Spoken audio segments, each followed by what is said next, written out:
I'm Summer. Let's talk reptiles. Welcome to the final installment in my chicken coop conversion into a reptile enclosure Goal! for Uromastyx. In this video, I'm going to go through the last parts of my process, which is basically decorating the inside of the space. I will be reptiscaping it. In the aquarium world, we call it aquascaping, so reptiscaping?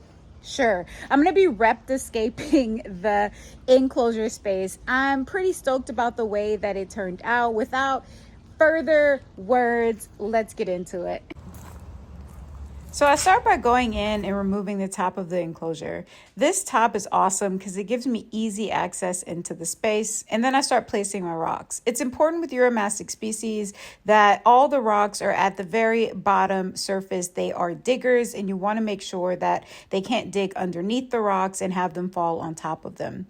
I go ahead and add the surface. This is going to be the main basking rock. And then I make sure it's nice and secure that it won't fall over. Then I start adding in the plants. I didn't really like this positioning, so I moved it back over here. I thought that looked pretty great. I added in one more plant, and then I started with my substrate. The substrate I'm working with is my Uromastyx mixture. I sell it through my business, The Shop. It's an arid soil mixture made specifically for Uromastyx, and it looks pretty great inside of this space. The next thing that I need to start thinking about is inside of the cave. Now, I want this space to be a safe haven for my Uromastyx. We are outside, so I want them to have a space where they can go inside of and escape anything that feels like a predator to them. I removed the middle barrier because, well, it's just not really necessary. I'm going to add this heat cable in and work with this thermostat. These two things are going to give me an opportunity to regulate the heat in this space. There we go. This is going to be their heat cave. So using my stapler gun, I go through and position the heat cable all around the walls of the space in this winding motion. The heat cable is meant to help maintain a temperature inside of the heat cave that is hotter than the external temperature. I put it on all of the walls, and here is a thermostat. The cable for that runs outside, so I can plug it in. Yeah. So I have locks all around the space here, and then in addition to that, I added rocks inside of the main cave so that my Uromastyx can have places to get inside and tuck away.